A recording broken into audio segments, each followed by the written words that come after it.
Hello friends, good afternoon. গত August মাসে আমি কাশ্মীর ঘুরতে গেছিলাম। তখন সময়টা ছিল গরমের সময়। কাশ্মীরে ঘুরতে গিয়ে ছোট বড় মিলে আমি অনেক ভিডিওই তোমাদের সাথে শেয়ার করেছি, কিন্তু আমার গ্যালারিতে এখনও দুটো তিনটে ভিডিও পেন্ডিং পড়ে আছে। আমি সময়ের অভাবে এডিটিং করে তোমাদের সাথে শেয়ার করতেই পারিনি, কিন্তু দেখতে দেখতে নভেম্বর পড়ে গেছে, ঠান্ডাও পড়ে গেছে। এখনও যদি আমি ভিডিওগুলো তোমাদের সাথে শেয়ার না করি তাহলে হয়তো আমার আর এবছরে শেয়ারই করা হবে না, কারণ এখন তো ঠান্ডা পড়ে গেছে। এই যে ভিডিওটা শেয়ার করছি এটা হচ্ছে কাশ্মীরের একটা ফেমাস জায়গা ডাল লেক।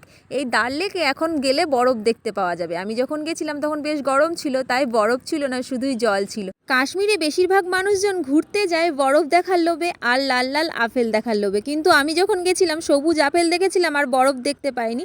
তবে হ্যাঁ, কাশ্মীর কিন্তু গরমের সময়টাতেও খুব সুন্দর। জম্মু কাশ্মীর আর কাশ্মীরে শ্রীনগর এই নামটা আমরা প্রায় সকলেই জানি, আর সেই শ্রীনগরেই এই ডাল লেক দেখতে পাওয়া যাবে। কাশ্মীরে এত ঘোরার জায়গা আছে যে সবগুলো দেখে ওঠা সম্ভব হয়নি আমাদের পক্ষে, তবে কিছু কিছু জায়গা ঘুরেছি। আর সব শেষে ঘুরেছিলাম এই ডাল লেক। এই ডাল লেকটা ভীষণ বড়, এই ডাল লেকটাও আমাদের পক্ষে পুরো ঘোরা সম্ভব হয়নি। আমার ভিডিওর শুরুতেই তোমরা হয়তো খেয়াল করেছো যে আমরা ডাল লেকে ঢোকার সময় প্রচুর নৌকা দাঁড়িয়েছিল, আর এই ডাল লেক ঘুরতে হলে একটা নৌকো ভাড়া অবশ্যই করতে হবে, কারণ নৌকা ছাড়া এই ডাল লেক ঘোরা সম্ভব নয়। তাই আমরাও একটা নৌকা ভাড়া করে নিয়েছিলাম 1 ঘন্টার জন্য। তো এই ডাল লেকে অনেক কিছু দেখেছি জলের মধ্যে পানকৌড়ি খেলে বেড়াচ্ছে, দেখেছি জলের মধ্যে কত সুন্দর সুন্দর পদ্ম ফুটে আছে। সত্যি কথা বলতে কি, আসল পদ্ম ফুল আমি কখনো সেরকমভাবে দেখিনি, আর হয়তো কখনো দেখলেও ছুঁয়ে দেখিনি। এই দেখো আসল পদ্ম ফুল আমার হাতে।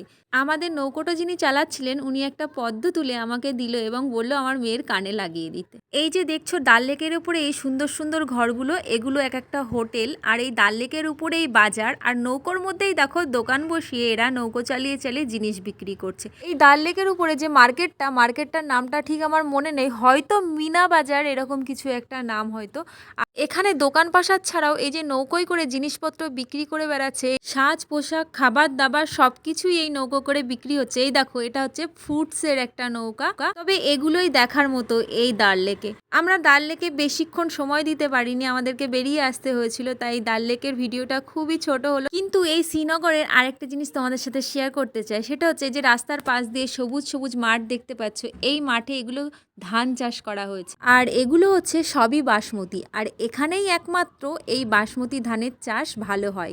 কাশ্মীরের অন্য কোনো জায়গায় সেরকম ধান চাষ দেখা যায় না, শুধুমাত্র এই শ্রীনগরেই এই ধান চাষ দেখা যায়। কাশ্মীর তো উপত্যকা অঞ্চল, পাহাড়ি এলাকা, কিন্তু এই শ্রীনগর থেকে পাহাড় সেরকম দেখা যায় না। এই যে ঘরগুলো এবং ঘরগুলোর ছাদ দেখছো, সবই যে টিনের মতো ঢালু করা আছে দেখছো।